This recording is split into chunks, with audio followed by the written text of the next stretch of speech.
Mesdames et messieurs, bienvenue à cette édition de la semaine du 24 février 2014 de Laval et compagnie. À chaque semaine, cette émission couvre l'actualité lavalloise sous toutes ses formes communautaires, culturelles, sportives, du monde des affaires et de la politique. Laval et compagnie, c'est tout ça et plus encore.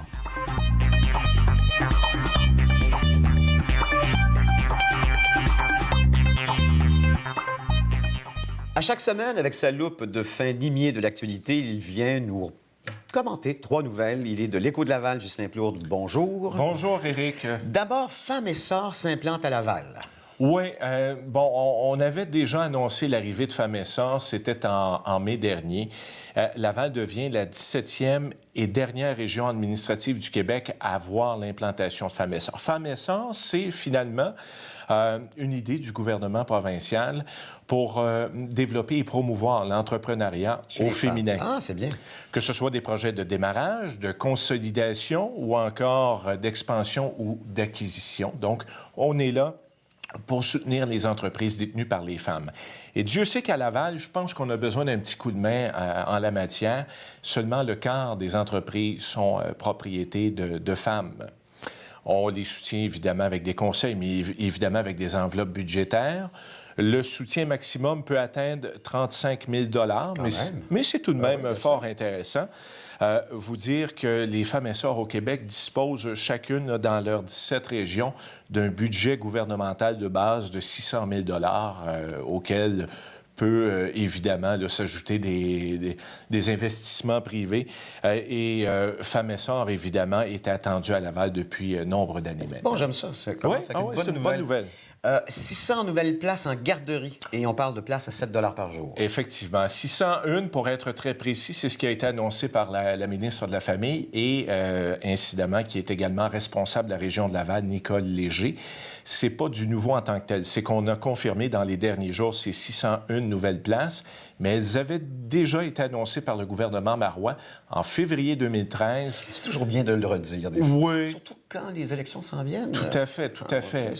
En février dernier, on avait annoncé 15 000 pour l'ensemble de la province et on avait parlé à ce moment-là des 601 places. Cette fois-ci, on a détaillé avec le nombre de projets, c'est-à-dire qu'il y a 16 centres qui avaient déposé des projets et ils ont eu l'acceptation pour ces 601 nouvelles places. Et la dernière de tes 3 nouvelles, c'est le 311 qui se refait une beauté, on va dire. Oui, tout à fait. Le 311, c'est la ligne service aux citoyens à Laval. Et disons qu'on se posait certaines questions depuis quelques années lorsqu'un citoyen faisait une requête. Où en était-on dans le cheminement, dans le traitement de cette demande? Eh bien, d'ici à peu près 1 an, nous dit-on, du côté de la Direction générale de la Ville, on sera en mesure d'offrir une refonte du système 3.1 et dans cette refonte, le citoyen pourra suivre la trace de sa requête, un peu comme lorsqu'on envoie un colis par la poste et qu'on peut effectuer le suivi par Internet. C'est bien. On offrira cette opportunité maintenant du côté de Laval. De quelle forme prendra ce suivi, ça reste à déterminer, mais nous dit-on que c'est une priorité du côté de la Direction générale de Ville de Laval. Pas de mauvaises nouvelles, toi? Non. Juste des bonnes? Cette semaine, oui. Wow, c'est bon. Alors, on peut lire, bien sûr, les collègues et notre collègue Ghislain sur écodelaval.ca. Des nouvelles fraîches tous les jours sur notre site Internet et l'Écho de Laval distribué tous les mercredis. Merci, Ghislain. À la semaine prochaine. Bonne semaine. Bonne semaine.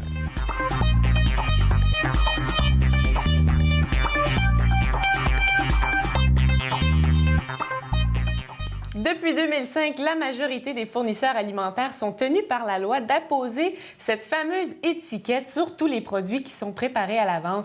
Les boîtes de céréales, les boîtes de biscuits, les pots de yogourt. Et désormais, on les retrouve maintenant sur les étiquettes de fruits, de légumes.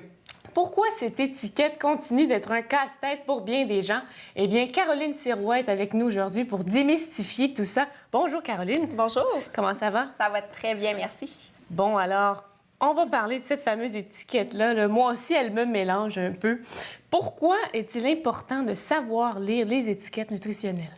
C'est important de savoir les lire étant donné que c'est une mine d'informations pour savoir ce que l'on mange. Ça nous permet de savoir les constituants du produit, donc les ingrédients, mais aussi la quantité des différents nutriments qu'on retrouve à l'intérieur. Donc, ça nous permet de faire des choix éclairés pour s'orienter vers des produits plus sains. Et puis, donc, les quantités. Parce que sur les étiquettes nutritionnelles, on rappelle, c'est le petit tableau là, où il est écrit le nombre de calories. Oui. On parle des quantités en pourcentage. Comment est-ce que c'est calculé, cette valeur quantité, cette quantité-là en pourcentage, par exemple? Dans le fond, les quantités qu'on va retrouver dans le tableau de la valeur, nutritive, dans le fond, c'est calculé de deux façons. La première, c'est via une analyse en laboratoire, puis la seconde, c'est à l'aide de bases de données. Donc, on va retrouver dans la base de données la valeur nutritive de chaque ingrédient, ce qui nous permet au total de déterminer la valeur nutritive de notre produit. Parlons maintenant de la liste d'ingrédients. Qu'est-ce que la liste d'ingrédients peut nous apprendre sur le produit? La liste d'ingrédients nous permet tout d'abord de savoir c'est quoi les constituants, mais ce qui est très important, c'est leur proportion aussi dans le produit.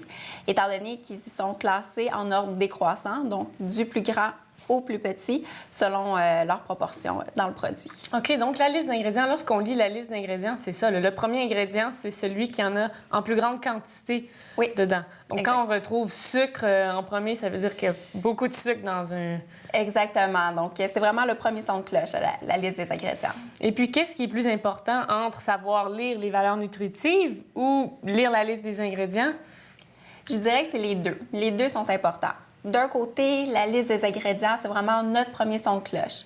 Donc, par exemple, si on prend une barre granola, on devrait s'attendre à voir comme premier ingrédient des céréales. On s'entend que c'est quand même l'ingrédient de base. On souhaite, oui, on espère que ce soit ça. C'est ça. Puis si on voit du sucre, disons que ça nous donne un petit son de cloche que c'est peut-être pas le meilleur choix. Ensuite, c'est toujours important d'aller valider avec le tableau de la valeur nutritive, donc pour savoir la quantité de chaque nutriment qu'on va retrouver à l'intérieur pour vraiment faire un choix éclairé. Mais là, dans les quantités du tableau valeur nutritive, il y a des mesures qui sont faites en grammes, en milligrammes, en pourcentage, en calories. Je comprends plus rien, Caroline, aide-moi, là. Donc, si on regarde du côté toutes les unités métriques, donc on parle de grammes, milligrammes, ça ici, ça nous donne la quantité du nutriment pour la portion de référence.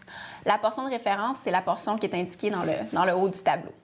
Donc, ça, c'est pour les unités métriques. Si on regarde le pourcentage, donc le pourcentage à valeur quotidienne, ça nous dit le pourcentage de l'apport quotidien recommandé qui est atteint lorsqu'on mange la portion de référence.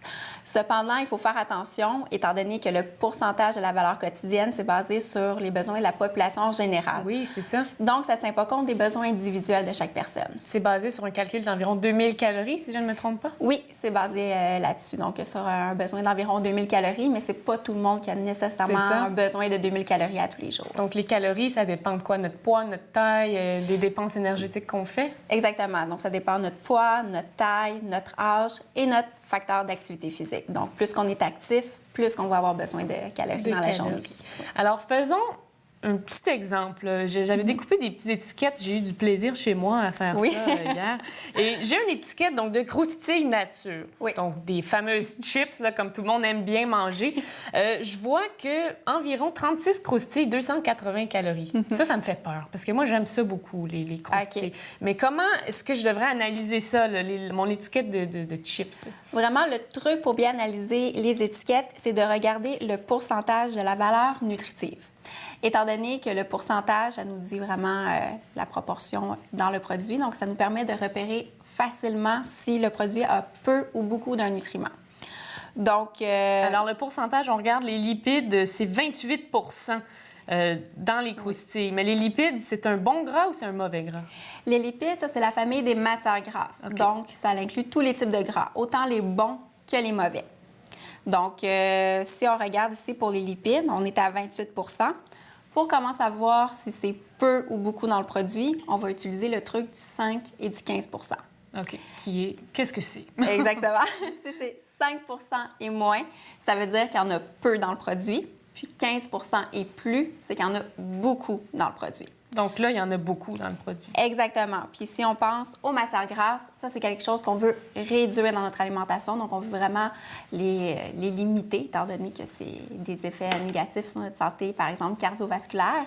Donc, on veut les limiter. Donc, on va aller vers quelque chose qui va avoir un faible pourcentage, donc vers le peu, qui est 5 et moins. Donc ça pourrait être un truc qu'on utilise quand on va à l'épicerie, là, parce que ça devient long à un moment donné. Regardez la liste des ingrédients, regardez la valeur nutritive. Alors, ton truc, 5 et 15 c'est ça? Exactement. Alors, quand on prend une boîte, si la valeur nutritive dépasse les 15 on ne serait pas supposé l'acheter ou on devrait faire attention à ça? Pas nécessairement. Ça dépend si on veut diminuer ou augmenter ce nutriment-là. Donc, par exemple, les matières grasses, c'est quelque chose qu'on veut réduire dans notre alimentation. Donc, on va aller vers le 5 et moins. Le sel, c'est la même chose. Mais si on pense aux fibres, aux vitamines, aux minéraux, ça, c'est quelque chose qu'on veut augmenter dans notre alimentation. Donc, si on en veut beaucoup, on va aller vers quelque chose qui va en contenir un 15 et plus. Parfait. Bien, merci beaucoup, Caroline. Alors, Caroline Sirois, nutritionniste, merci pour tous ces conseils.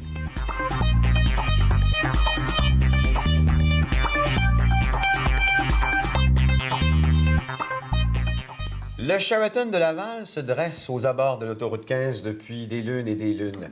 Aujourd'hui, il offre 244 chambres, 17 suites et 18 salles de conférence. On a son directeur des ventes et du marketing, Michael Fraisa. Bonjour, Michael. Bonjour, enchanté. Quand je disais des lunes, ça fait combien d'années que le Sheraton de Laval existe et à quand remonte sa dernière rénovation? Je vous dirais que l'ouverture de l'hôtel s'est faite au début des années 80 et ces dernières rénovations ont été faites en 2009 et nous recommencerons le processus là, dans les prochains mois avec des rénovations supplémentaires pour améliorer nos chambres, nos salles de réunion, notre restauration. Donc, il faut toujours être en mouvement dans ce domaine-là. Exactement. On dirait qu'aux 5 ans, il faut toujours se refaire une beauté ou se mettre au goût du jour et aux tendances qui arrivent.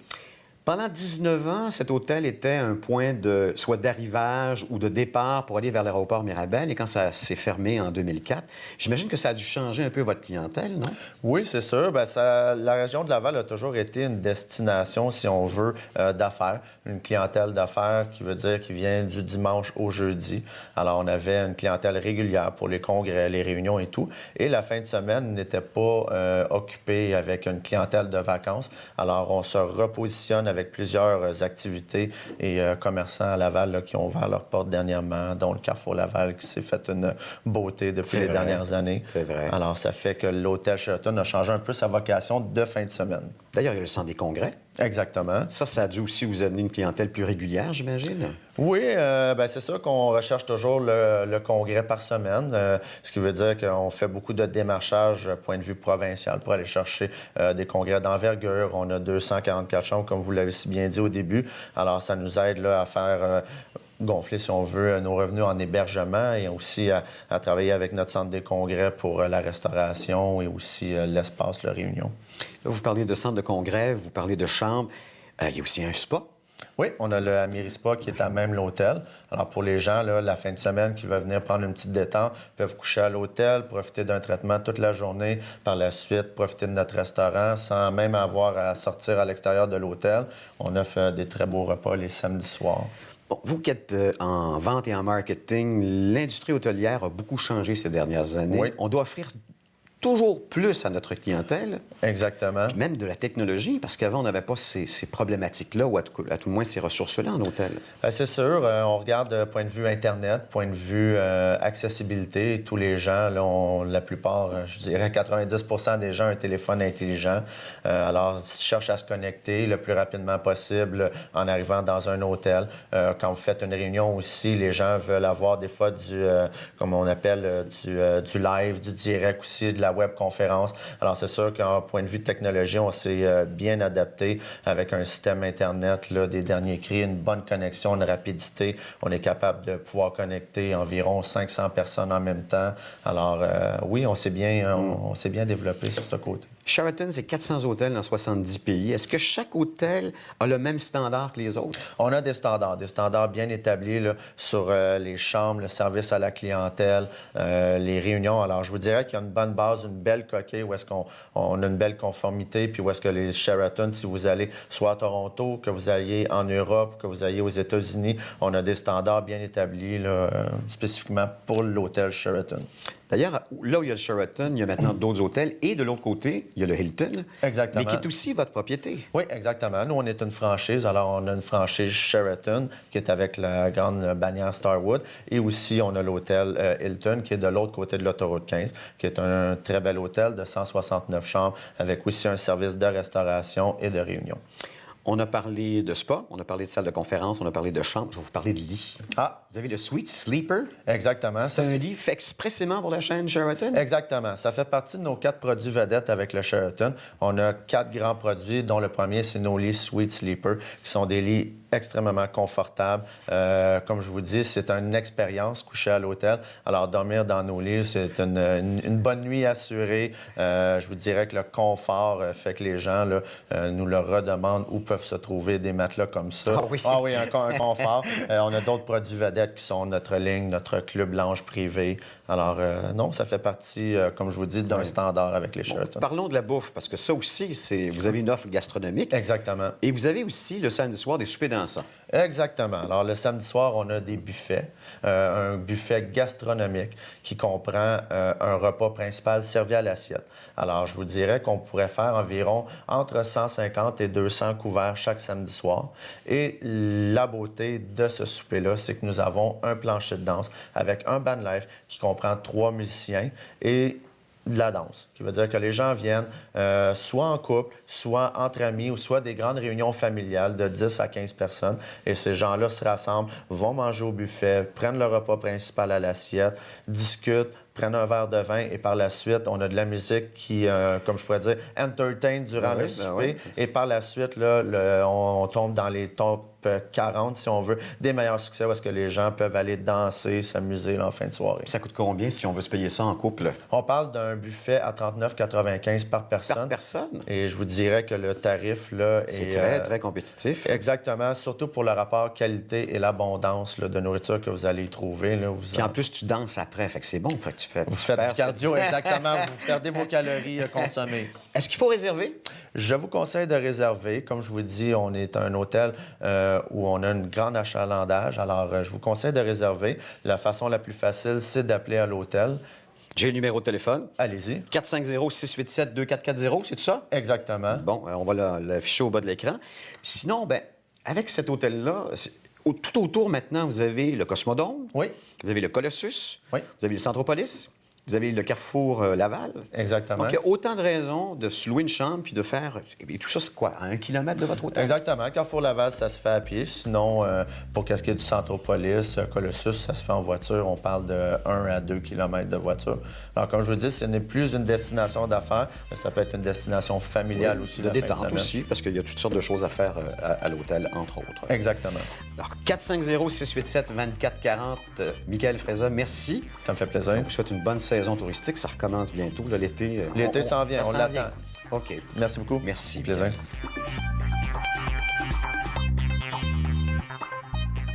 Avez-vous le blues de l'hiver, le petit nez froid, les mains froides? Eh bien, la salle André-Mathieu a toute une programmation pour vous réchauffer et Stéphanie Vandelac pour nous en parler. Bonjour Stéphanie. Allô? Comment ça va? Ça va bien, toi? Ça va très bien, merci. Alors, tu vas nous parler de la programmation à venir de la salle André-Mathieu pour le mois de février et début mars, là, dans ce coin-là? Oui, absolument. Plein de spectacles à venir d'ici la fin de l'hiver. Donc, on a le chauffage, je vous On le a confirme. le chauffage à la salle est André-Mathieu. chauffée. Donc, si vous voulez venir vous réchauffer avec nous, ça va nous faire plaisir de vous accueillir. Puis oui, en effet, plein de spectacles dans plein de genres différents, donc vraiment pour tous les goûts. Alors, on débute les spectacles d'humour pour nous réchauffer avec un bon coup de rire, là. Ouais. Alors, beaucoup d'humoristes qui vont se présenter à la salle André-Mathieu. Oui, cette année, en fait, à travers le Québec, il y a plus d'une quarantaine d'humoristes en tournée, si je ne me trompe pas. Ça fait beaucoup d'humoristes sur la route. Et puis, bien, ils passent pratiquement tous à la salle André-Mathieu. Donc, si vous voulez les attraper chez nous, ils sont là. Et à venir, là, très bientôt, donc en février-mars, on a Étienne Dano qui présente son premier one-man show. Donc, un humoriste qu'on a pu voir dans les 5 prochains, une série qui a passé sur les ondes d'Art TV. OK. C'était une série qui suivait 5 jeunes humoristes de la relève qui allaient présenter leur one-man show incessamment. Eh bien, lui, bien, c'est cette année que ça se passe. Finalement, c'est cette année. C'est maintenant. Ah, ben c'est Et bien, puis, une découverte peut-être pour certains. Absolument, exactement. Donc, ça fait du bien aussi des fois de voir des nouveaux visages. C'est le fun Oui. de... Puis sinon, on a aussi François Morancy. Lui, ben c'est pas un nouveau visage. Ça fait 20 ans qu'il fait le métier, mais bon. Un tout nouveau spectacle qui s'appelle Furieusement calme. Sa première montréalaise a eu lieu tout récemment. Et puis, il y a eu vraiment des critiques vraiment intéressantes au sujet de ce spectacle-là. C'est un gars qui fait du stand-up comique pur et dur, là, vraiment dans le plus naturel du genre, si on peut dire. Et puis sinon, on a aussi Alexandre Barrette, en fait, de son nom complet. Lui aussi, il a un nouveau... Un nouveau visage, mais ça fait maintenant peut-être 1 an ou 2 qu'il roule son spectacle et puis on rajoute supplémentaire par-dessus supplémentaire parce qu'il y a toujours de la demande. Donc, il s'en vient, il va venir nous voir 2 fois au cours de la fin de l'hiver et du début du printemps. Personnage très charismatique et joli, hein, mignon pour les filles. Très beau garçon. En humour, on a François Bellefeuille aussi, Rachid Badouri, Guy Nantel, Mario Jean, des grands incontournables de l'humour. Exactement. La liste est longue. Puis, il y a aussi des filles qui font de l'humour. Oui, il ne faut pas les oublier. En effet, c'est souvent des hommes, des gars qui font de l'humour, mais les filles sont présentes aussi. Marie-Lise Pilote va revenir pour une dernière fois présenter son spectacle Réconfortante. Pas reposante, c'est ça? Exactement. Réconfortante, mais pas reposante. Non, on ne ressort pas reposé d'un spectacle de Marie-Lise Pilote, mais toujours agréable. C'est vraiment divertissant. Et puis sinon, cet été, on a aussi Cathy Gauthier qui est de retour avec un tout nouveau spectacle. Donc, c'est un petit peu plus loin cet été, mais ça s'en vient bientôt. Elle va être là. Les femmes seront présentes. Les femmes seront là. Alors, on s'en va côté art et spectacle à la scène 14-25. Qu'est-ce qui se passe? La semaine 14-25, c'est une programmation en musique un peu émergente, indépendante. Donc, on essaie de recevoir des artistes qu'on recevait un peu moins avant, des programmations différentes. Donc, on y va cette saison avec des noms qu'on a entendus pas mal dans la dernière année, qui se sont pas mal imposés sur la scène culturelle. Karim Ouellette, les Sœurs Boulay, deux artistes qui sont vraiment, qu'on a entendus à la disque, qui ont remporté des prix, ils ont été en performance et tout ça. Donc, Karim Ouellette, lui, sa chanson L'amour a énormément tourné à la radio. Donc, si vous voulez voir la version sur scène, ça sera possible bientôt. Scène 14-25. Exactement. Et puis, on va aussi on fait un événement très, très spécial avec Louis-Jean Cormier, qui est un des juges à la voix. Donc, et puis, il va être du côté de l'église Sainte-Rose le 1er mai, un événement vraiment spécial. Des fois, on fait des spectacles à l'église là-bas, c'est majestueux, grandiose, vraiment. La sonorité aussi, de l'église, oui, ça fait vraiment très, très, comme je dis, majestueux comme expérience. Donc, Louis-Jean Cormier va être là le 1er mai, chapeauté par la programmation scène 14-25. Il va y avoir Xavier Caffine aussi et Gros Méné, si je ne me trompe pas. Absolument. Un duo très rock. Donc, pour les amateurs du genre, ça va rocker. Ça va être du côté de la Maison des Arts. Alors, pour ceux qui désirent un petit peu plus ce côté cinéma, peut-être pas relaxation, mais on a les Grands Explorateurs aussi. Oui, les Grands Explorateurs, c'est une série de ciné-conférences qui viennent annuellement chez nous. Plusieurs représentations. Donc, au choix, le week-end, il y en a l'après-midi, il y en a en soirée également la semaine. Et les Grands Explorateurs, bien, c'est des conférences, donc un film avec un narrateur qui est sur place et puis qui raconte donc son film. Beaucoup, on voyage à travers le monde. Cette année, on a la Provence, on a la Mongolie qui s'en vient. Et la Birmanie aussi, si je ne me trompe pas. Exactement, des paysages vraiment magnifiques à couper le souffle. C'est vraiment pour les amateurs de voyage qui peuvent peut-être pas toujours voyager autant qu'ils voudraient, une option vraiment intéressante. Un voyage un petit peu moins cher. Oui, exactement. À moindre coût, on peut dire. Oui. Et puis pour plus d'informations, détails, j'imagine, ça doit être sur votre site Internet. Exactement, le www.salandrémathieu.com. Tout est là, on peut acheter ses billets en ligne. Et puis, bien, on est super actifs sur Facebook, sur Twitter. Suivez-nous, jasez avec nous, ça nous fait toujours plaisir. Bien, merci beaucoup, Stéphanie Vandelac de la salle André Mathieu.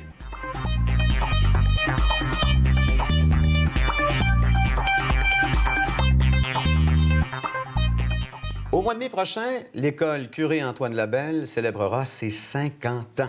Si c'est jeune pour un gars comme moi, c'est vieux pour une école secondaire. Et pour nous parler justement de festivités autour de ce 50e, nous recevons le directeur et l'adjointe à la direction de cette école. Il s'agit de Stéphane Côté, Isabelle Lefebvre. Bonjour. Bonjour. Un 50e pour une école secondaire. D'ailleurs, je disais que c'est la deuxième plus vieille école secondaire au Québec.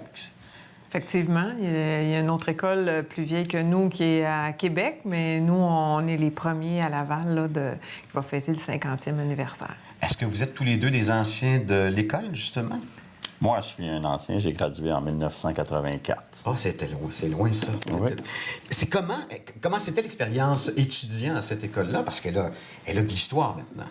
C'était déjà une grosse école à ce moment-là. Dans le fond, l'école est divisée en 2 sections.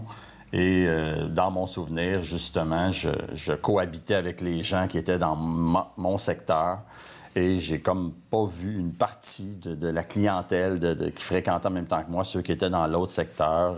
Moi, je suis quelqu'un qui était beaucoup sportif dans les gymnases. Donc, je peux dire que je trouvais que c'était une école bien équipée pour pouvoir faire toutes sortes de sports. Et j'ai adoré mon séjour à l'école Cure-Antoine C'est une Labelle. grosse école, 2300 élèves. Oui. Est-ce que ça vous demande justement, comme gestion aujourd'hui, c'est une ville, 2300 personnes maintenant. Ça nous demande, premièrement, de séparer ça par secteur. On a plusieurs secteurs, donc plusieurs adjoints qui travaillent à l'école. Secondaire 3, secondaire 4, secondaire 5, des classes spécialisées aussi. Donc oui, il faut séparer la tâche en plusieurs personnes. Peux-tu vous poser quelques questions sur le curé Antoine Labelle? Parce que c'est quand même une figure dominante dans les Laval, les Basses-Laurentides. Qui était-il? Est-ce que vous pouvez me raconter un peu son histoire? Dans le fond, le curé Antoine Labelle est celui qui a amené la population dans les Laurentides. Donc, le célèbre boulevard curé Antoine Labelle a suivi son parcours. Et la raison d'être du nom de l'école curé Antoine Labelle, c'est qu'il a résidé à Sainte-Rose. Donc, si j'ai bon souvenir, c'est à côté du restaurant Les Menus Plaisir. Il y avait sa bâtisse qui était là, je pense. C'est tout un personnage en plus, hein? Assez rondouillard, assez bon vivant. On l'appelait le roi du Nord, si je ne me trompe pas. Je veux savoir, ce 50e anniversaire-là, ça va être particulier parce qu'on va avoir des gens qui, aujourd'hui, s'ils étaient des élèves à l'époque, seront dans la soixantaine, mi-soixantaine, et peut-être les plus récents qui seront des adolescents. Et aussi, je pense que vous faites appel à d'anciens employés pour ce 50e anniversaire-là. Bien, en fait, c'est ça, on invite tous les gens qui ont passé pendant les 50 années à Cure-Antoine Labelle, autant des anciens élèves, des anciens membres du personnel, ancienne direction, membres de soutien. Tout le monde est invité. Donc, ça devrait être une grande fête là, qui regroupe plusieurs personnes. Alors, c'est plusieurs heures, hein? C'est le samedi 3 mai, c'est de 14h à 19h.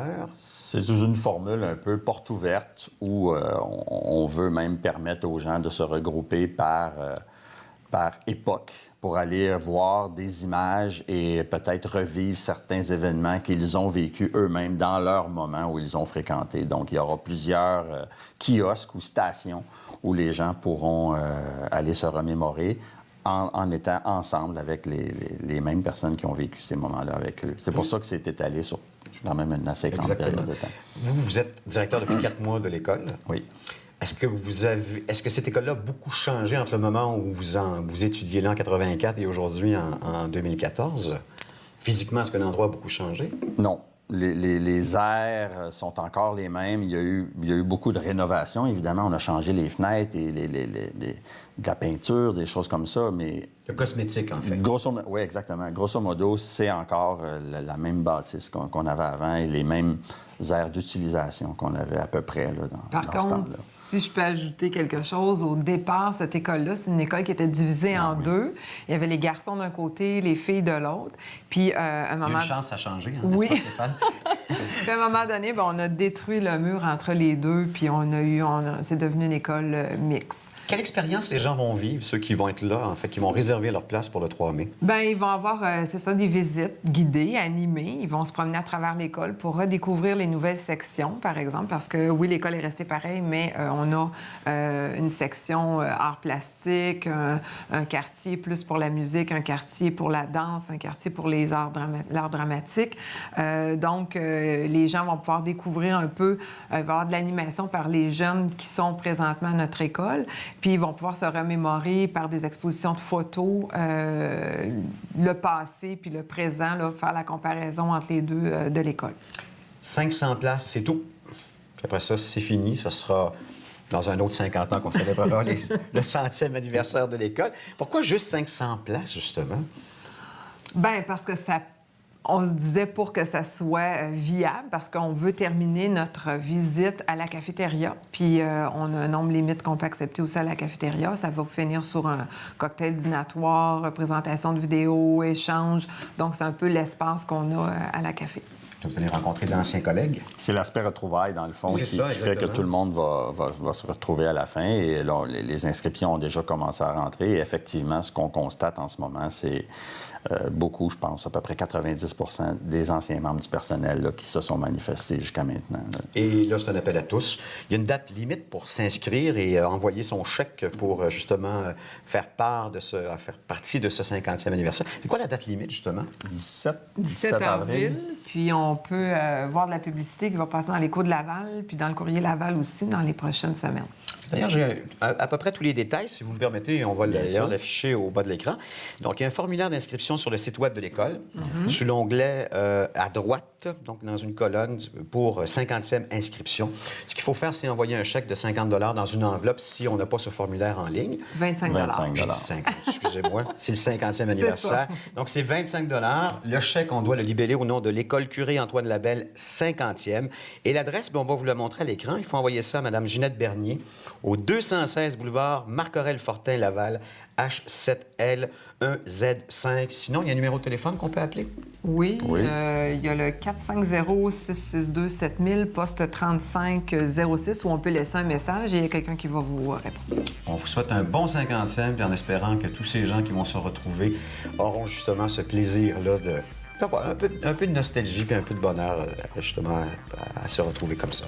Merci Stéphane, merci, Merci beaucoup. Isabelle. Merci beaucoup. Merci à vous. Ça fait plaisir.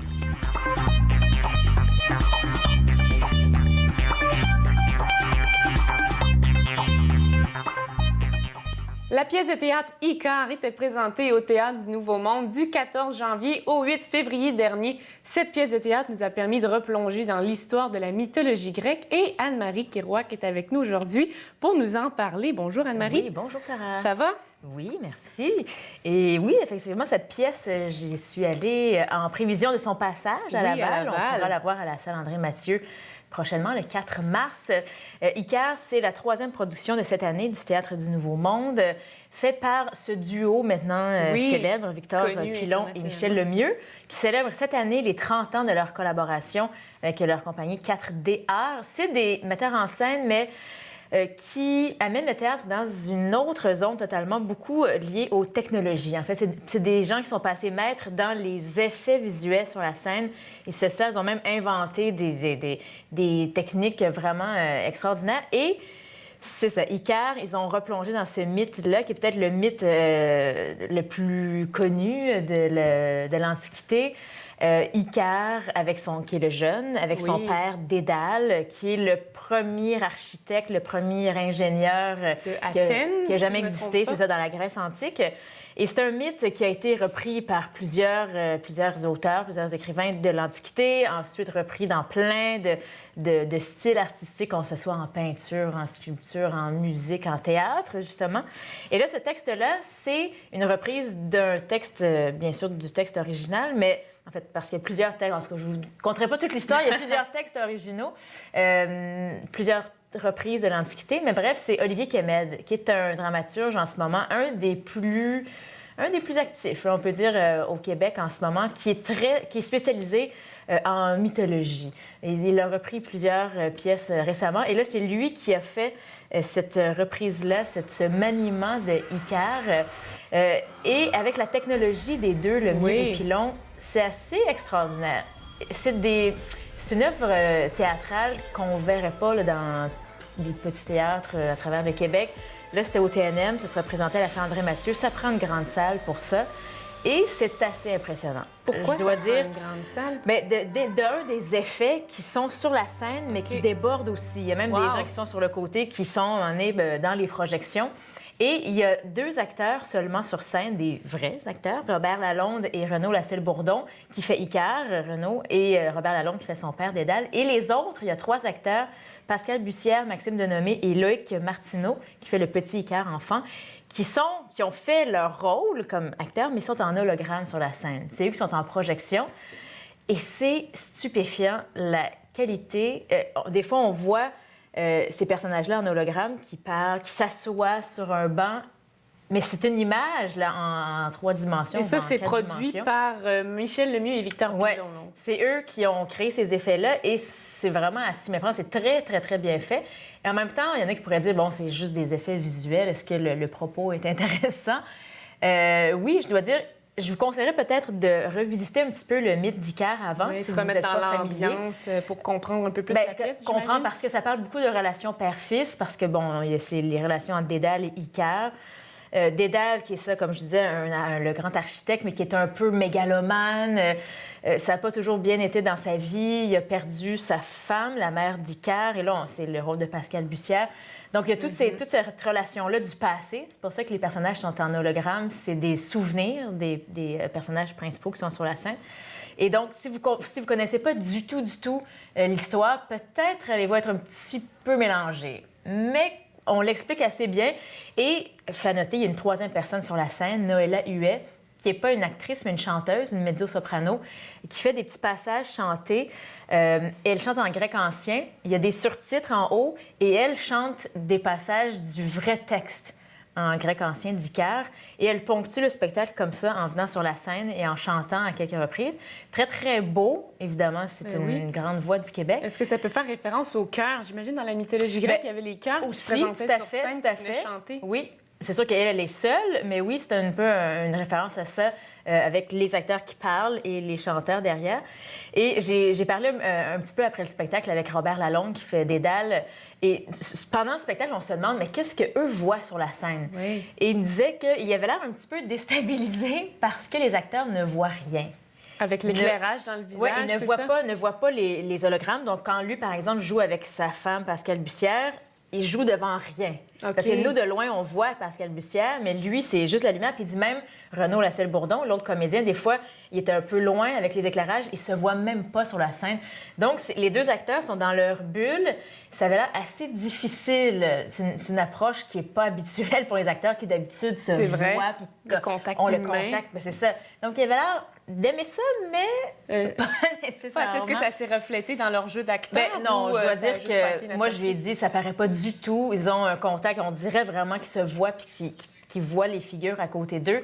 C'est vraiment un spectacle, comme je vous dis, qui est très différent de d'autres pièces. Oui, c'est ça, c'est la technologie, c'est l'univers. Il y a des Renaud Lascelles-Bourdon, des passages où, parce que, bon, Icare, c'est celui qui...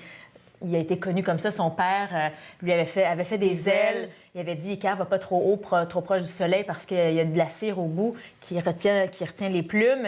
Les ailes vont fondre et Icare trop absorbé par le soleil. Mais il faut retenir d'Icare que c'est pas sa chute qui est importante, mais plutôt l'ascension vers le soleil, la quête de l'absolu. Bref, c'est une métaphore. Oui, vraiment. Puis avec cette relation-là, père-fils, c'est vraiment, vraiment intéressant. Je vous le répète, c'est le mardi 4 mars que ça sera, donc ce TNM en tournée à la salle André-Mathieu. Un spectacle assez impressionnant pour les 30 ans de Michel Lemieux, Victor Pilon, leur travail ensemble. Oui. C'est, passer un bon moment dans un univers, là... féerique. Féerique. Ben, wow, tu me donnes envie d'aller voir la pièce. Merci beaucoup, Anne-Marie. À bientôt. Au revoir.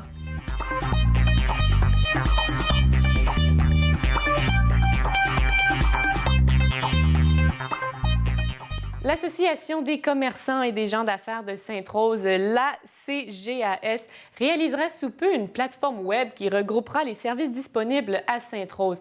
Un projet rendu possible grâce au soutien de la députée Mme Suzanne Proulx, qui a dégagé un budget de 10 000 $ à cet effet. Mme Suzanne Proulx, bonjour. Bonjour. Comment allez-vous? Ça va très bien, merci. Bien, alors, aujourd'hui, on va parler de cette nouvelle plateforme. Donc, qu'est-ce que cette plateforme représente exactement pour les commerces à Sainte-Rose? Alors, je pense que ça peut être une opportunité extrêmement intéressante.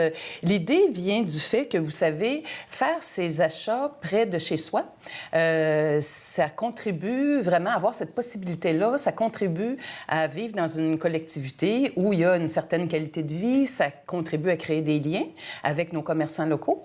Alors, en fait, on a souhaité donner à nos commerçants la possibilité de mieux se faire connaître. Alors, on a donc réuni des partenaires. Il y a la Chambre de commerce qui est partenaire de ce projet-là. Il y a bien bien sûr, l'Association des commerçants et des gens d'affaires de Sainte-Rose. Et moi, je leur ai proposé, avec l'octroi d'un montant de 10 000 la possibilité d'élaborer une vitrine pour permettre à nos commerçants de mieux faire connaître leurs produits, leurs services et de bonifier toute cette information-là en continu. Donc, alors, on a aussi un autre partenaire qui a contribué avec nous à cette annonce-là, et c'est Détail Québec. Détail Québec, c'est une organisation qui se préoccupe de formation pour tous les travailleurs des commerces, dans le commerce de détail.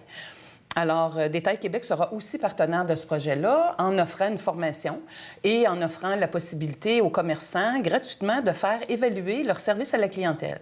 Il y aura donc ce qu'on appelle des clients mystères qui vont pouvoir se présenter et qui vont pouvoir ensuite faire un compte-rendu aux commerçants. Une petite critique sur la page critique, web. Les points à améliorer et tout ça pour leur permettre ensuite de pouvoir former leur personnel. Et puis, comment est-ce que ça va fonctionner, l'application d'un commerce pour être présent sur le site web? Est-ce qu'il va y avoir un formulaire à remplir? En fait, vous savez, on a dénombré uniquement dans la circonscription de Sainte-Rose environ 1200 entreprises et là-dessus, il y a 800 commerces. Donc, on parle d'à peu près 800 commerçants. En fait, ce qu'on souhaite, c'est... parce que, vous savez, dans un projet comme ça, on peut penser longtemps, on peut prendre beaucoup de temps à penser à un système, à une technologie, à élaborer et à attendre que les 800 commerçants se soient inscrits avant de lancer quelque chose. Où on peut se dire, allons-y, lançons-nous, partons, et ensuite, au fur et à mesure, on aura l'occasion d'inscrire les commerçants. Alors, ce site-là, ce site web sera gratuit. Okay. Les commerçants vont pouvoir s'inscrire. On va, dans un premier temps, essayer de faire la compilation, d'informer tous les commerçants de cette possibilité qui leur sera offerte. Et au fur et à mesure, les gens pourront volontairement venir s'inscrire. Il y aura de la promotion de fait sur les réseaux sociaux, dans les commerces eux-mêmes, bien sûr, dans les médias locaux, à travers votre télé télévision régionale de Laval. Alors, donc, c'est tout nouveau, on vient d'annoncer ce projet-là. Ce qu'on vise pour la mise en ligne, c'est l'automne 2014. Mais on peut, parce que vous savez, tout ça relève de cette volonté de favoriser l'achat local. Oui. Donc, ce qu'on souhaite, c'est que dès maintenant, les gens puissent développer le réflexe de faire leurs achats pas loin de chez eux. Actuellement, ils sont pas nécessairement toujours bien au fait du type de commerce et du type de professionnels qui offrent des services dans leur communauté et même tout près de chez eux. C'est vrai, ça. Alors, cette vitrine va permettre aux uns et aux autres de se rencontrer, de mieux se connaître. Et déjà, il y a Pâques qui s'en vient, il y a la Fête des mères. Bon, on sait que ce sont des événements là, qui favorisent habituellement des achats. Donc, on souhaite dès maintenant commencer à sensibiliser les gens de Sainte-Rose, les gens de Laval, à penser achat local. Dans un premier temps, on a décidé de démarrer ce projet-là avec Sainte-Rose. Et si ça donne des résultats intéressants, l'idée, c'est de pouvoir étendre ça ensuite à l'ensemble des quartiers de Laval. Et comme je vous dis, on travaille en partenariat avec la Chambre de commerce et d'industrie de Laval, avec l'Association des commerçants et des gens d'affaires de Sainte-Rose, avec Détail Québec. Il y a aussi Emploi Québec qui est partenaire à travers la formation qu'ils offrent en partenariat avec Détail Québec. Et vous savez, les commerces, Non, c'est correct, allez-y. Vous savez, l'intérêt aussi, c'est que bien souvent, les commerces de proximité, c'est aussi un lieu pour les premiers emplois de nos jeunes. Bien oui. Quand on achète local, là, on favorise l'économie locale, on favorise la création localement et on favorise l'enracinement de nos commerçants et une création de relations de proximité et une relation aussi plus personnalisée avec nos commerçants locaux, qu'on apprend à connaître et qu'on adopte finalement. Ce qui est très important aussi, parce que souvent, quand on parle d'achats locaux, on pense au Québec, la région de Québec en général, quand pourtant, il y a des endroits très intéressants dans nos quartiers. Laval, Sainte-Rose qui est un vieux quartier, donc beaucoup de commerçants qui sont établis, ça fait plusieurs années. Est-ce qu'on va s'attendre à une arrivée de plus de tourisme, une clientèle un petit peu plus de l'extérieur en ayant cette plateforme web? Certainement que ça peut être extrêmement intéressant pour mieux faire connaître les propositions et ce qui est offert dans notre quartier. Ça contribue certainement à faire de Sainte-Rose un endroit où il fait bon non seulement vivre, mais qu'il fait bon visiter aussi pour les touristes. Bien, c'est très bien. Merci beaucoup, Mme Suzanne Proulx, députée de Sainte-Rose. Alors, on va inviter les commerçants à venir s'informer pour cette plateforme et ainsi former une belle vitrine pour les Lavallois et Lavalloises.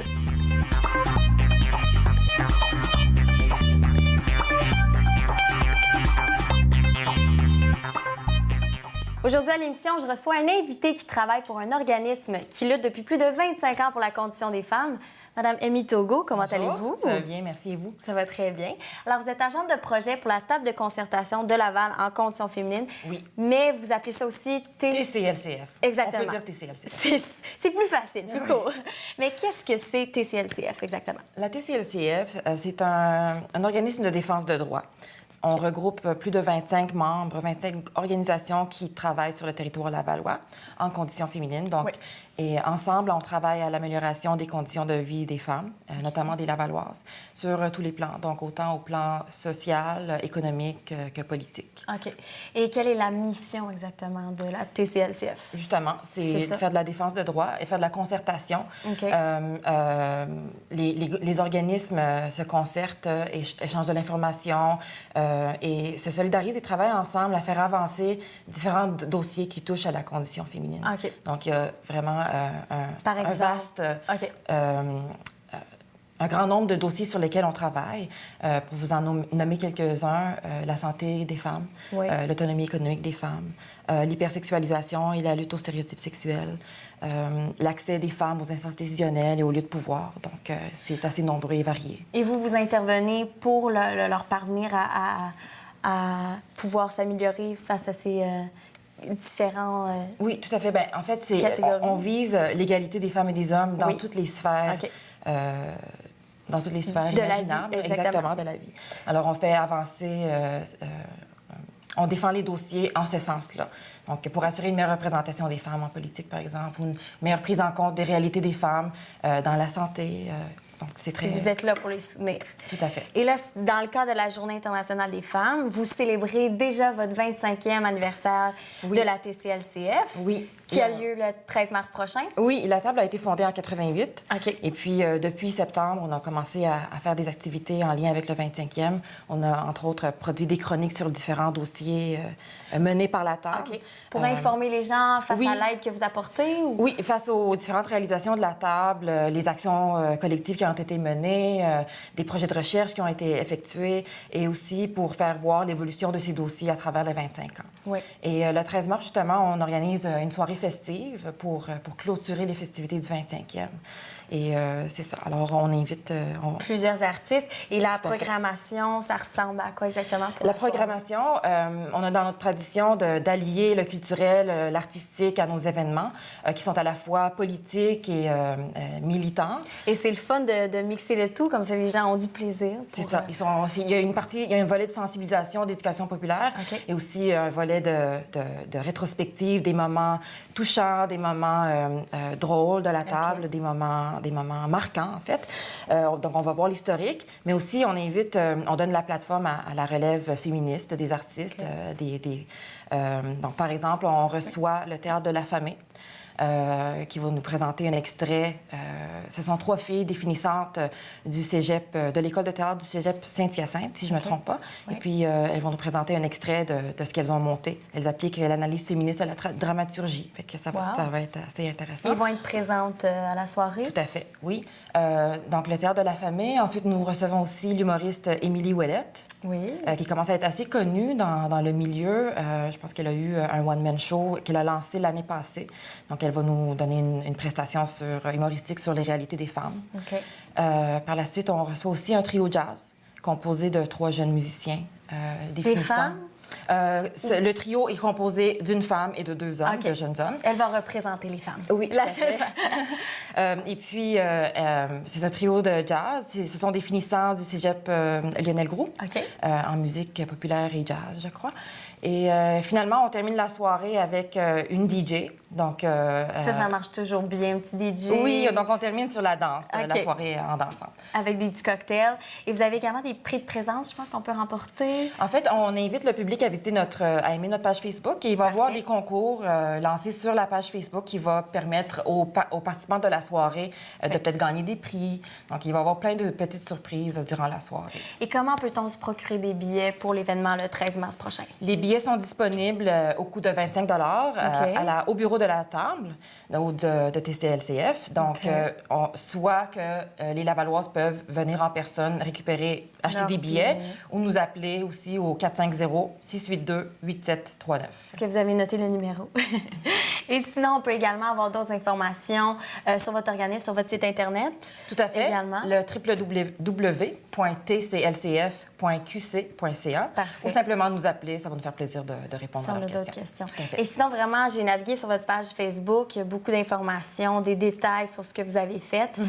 Puis, on invite les gens à aller naviguer. Sinon, ça a l'air super intéressant comme événement. Plein d'artistes, une belle programmation. Oui. Et la soirée débute vers les 17h, 19h? La partie soirée-spectacle débute à 18h30. OK. Donc, il va y avoir un cocktail qui va précéder le grand événement. Mais la soirée en tant que telle débute à 18h30. 18h30, oui, parfait. Donc, on invite la population à réserver leur place rapidement parce que les places sont quand même limitées. Quand même, OK, parfait. Donc, les gens doivent quand même aller se procurer un billet d'avance. Oui. Alors, merci beaucoup, Mme Ça me fait plaisir, merci à vous. Merci. Sinon, c'est un rendez-vous le 13 mars. 13 mars prochain pour célébrer le 25e anniversaire de la table de concertation de Laval en conditions féminines. Merci beaucoup. Merci à vous. Merci.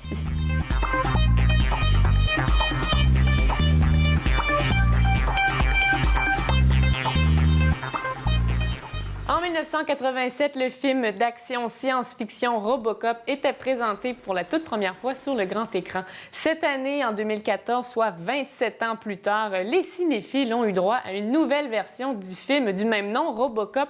Et Nicolas Vincent Poirier, pour nous en parler aujourd'hui. Bonjour. Salut, ça va bien? Ça va très bien, toi? Oui, ça va très bien. Alors là, tu vas nous parler de Robocop. Il va falloir que tu m'expliques un petit peu, parce que moi, j'étais pas née en 1987. Qu'est-ce qui s'est passé? En 87, ce qui s'est passé, c'est que les studios ont investi 13 millions. Ils en ont récolté 53 millions. Donc, ils se sont dit, c'est une bonne affaire, on peut continuer. Donc, en 90, il y en a eu un autre Robocop. Et en 93, il y a eu le troisième Robocop qui a été un flop. Le film a rapporté 10 millions au box-office pour un budget de 22 millions.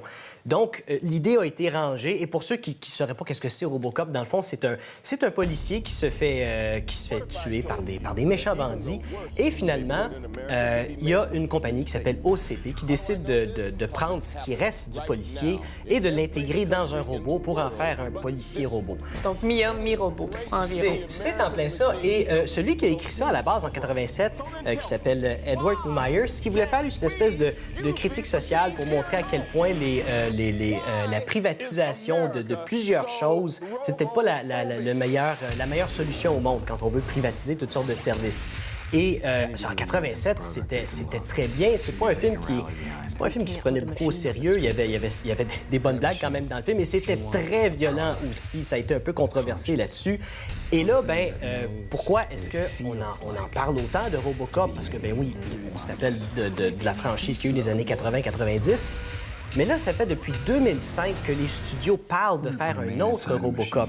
Et le film a été repoussé pendant des années. Et une raison qui explique ça, c'est que MGM, ceux qui ont maintenant les droits pour Robocop, ils ont été en faillite en 2010. Ils devaient quelque chose comme 4 milliards de dollars. Ce qui est beaucoup, 4 milliards. C'est quand même beaucoup d'argent. On est moins endetté comparé à eux, tu sais. C'est pour ça que, entre autres, le dernier James Bond, Skyfall, a été repoussé d'à peu près 1 an parce qu'il y avait des problèmes financiers. Et pour ce qui est de Robocop, ils se sont dit, on va faire un Robocop 3D parce que ça rapporte de l'argent. On a eu la preuve avec Avatar. Évidemment, là, il n'y a pas eu de sortie 3D, plutôt une sortie IMAX. Et toi, est-ce que tu en as vu un des Robocop aussi? Non, je les ai pas vus du tout. C'est sûr que je reconnais que ça fait partie de notre culture un petit peu américanisée. On connaît les films de Robocop, mais je ne les ai pas vus. Quand on regarde les autres, comme celui en 90 ou en 93, bon, il y a quand même des bonnes jokes. Ça se prenait pas au sérieux, tandis que celui-là, cette année, se prend beaucoup trop au sérieux. Et il faut se mettre dans le contexte. Les studios voulaient faire ce film-là pour faire un reboot et non un remake. Et c'est quoi la différence? Un remake, c'est quand on dit, je vais faire le remake d'un film qui n'a pas fait partie d'une série. Juste un film, comme, admettons, Titanic, tiens. OK. Et un reboot, c'est quand on veut prendre une franchise de films et recommencer à zéro, ce qui est le cas de Robocop cette année. Et en 87, c'est le réalisateur Paul Verhoeven qui a réalisé le film et c'est lui qui a fait après Total Recall, Basic Instinct, Starship Trooper, pour ceux qui s'en rappellent, en 97. Et ça a été son premier film américain, ce Robocop. Et cette année, celui qui l'a réalisé s'appelle, je vais massacrer son nom, José Padilha. C'est un Brésilien. C'est lui qui a fait le film Troupe d'élite en 2007. Très bon film en passant pour ceux qui aiment des films policiers. Donc, lui, c'est sa première expérience dans un film américain. Et ça a l'air que ça a été une expérience absolument horrible parce qu'on ne le laissait jamais faire qu'est-ce qu'il voulait. Puis bon, c'est un peu normal aussi avec la dette de MGM. Eux autres, ils voulaient rentrer dans leur argent. Donc, évidemment, il n'y a pas de violence comme celui en 87. Celui en 87, c'est extrêmement violent. Il y a beaucoup de sang. Celui-là, cette année, il y a pas... Oui, il y a de la violence, mais bonne chance pour trouver une goutte de sang. Donc, il y a eu des il y en a une couple de répercussions places. sur le film, là, le fait que MGM soit endetté. C'est mon avis à moi, parce que José Padilha, ce qu'il voulait, c'était un film 16 ans et plus, pour un peu faire comme le Robocop de 87. Public général ou... non, 16 ans et plus pour... 16 ans et plus, donc évidemment, rajouter un peu plus de violence, puis c'est correct parce que c'est ça, Robocop. Et finalement, parce que MGM voulait toucher un large public, ils l'ont surveillé pour être sûr qu'ils ne mettent pas un petit peu trop de violence ou un petit peu trop de sang, pour s'assurer vraiment que ce soit pour tout le monde. Et ils se sont vraiment battus pour essayer de l'avoir 16 ans et plus. Et finalement, qu'est-ce que ça donne? Ça donne un film vraiment ordinaire. Mais vraiment ordinaire. Mais tout le monde est bon, absolument tout le monde est bon. Les effets spéciaux sont bien, le réalisateur a fait un très bon travail, tous les acteurs sont bons, mais au bout de la ligne, c'est le scénario. C'est comme, ça a été fait comme une espèce de valeur sûre. C'est pas trop violent, c'est pas vraiment choquant, on se pose pas trop de questions. Et c'est drôle parce que tout le long du film, quand on va derrière la compagnie qui est derrière, justement, Robocop, la moitié de tout ça, ils sont en train de parler comment on va vendre ça au public, comment on va vendre l'idée de Robocop au public. Moi, je regardais ça puis je me disais, mon Dieu, ça ressemble drôlement à ce que MGM essaie de faire avec nous depuis 2005, avec l'idée de faire ce Robocop-là, qui est à peu près inutile et qui est arrivé en 3e position en fin de semaine. 3e position, quand même. Écoute, on parle le film a fait 96 millions jusqu'à date au box-office, mais on parle de 20 millions seulement en Amérique du Nord. Puis en 3e position, c'est-à-dire qu'il va baisser très, très, très rapidement. Et aussi, originalement, le budget était de 60 millions. Et à cause des problèmes, le film a monté à 120 millions de budget. Wow. Donc... Mais c'est dommage parce qu'il y aurait eu un bon potentiel là, pour faire une nouvelle version du film. Là.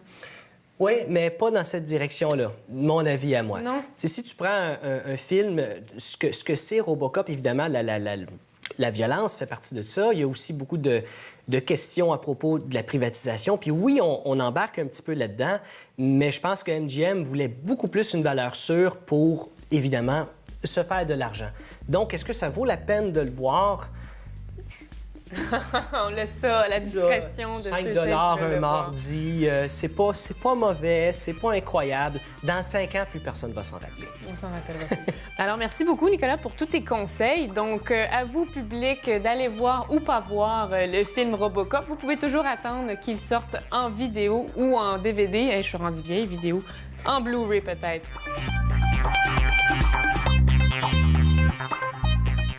Eh bien, en terminant, si vous avez des commentaires ou des suggestions, il y a différentes façons pour nous joindre. Oui, par téléphone au 450-973-8005 ou par courriel à info@tvrl.ca. fait ça par cœur, c'est merveilleux. Moi, je les connaissais déjà. Ben, je vois ça. Alors, on va remercier nos différents invités qui sont venus ici en studio. Il y avait Caroline Sirois, il y a Michael Freza, Amy Togo, Stéphanie Vandelac, Stéphane Côté, Isabelle Lefebvre, Madame la députée Suzanne Brou, députée de Sainte-Rose. Et merci également à nos chroniqueurs, Ghislain Plourde, Anne-Marie Quiroy, Catherine Duranceau et Nicolas Vincent Poirier. Manon pour la coordination et la recherche, notre maquilleuse qui nous a fait un beau visage, Sophie Roy, et puis nos caméramans Daniel, Pascal et Marc. Et puis à la réalisation, c'est Alain Huppé. Tu parlais de beau visage, le tien est plus beau que le mien.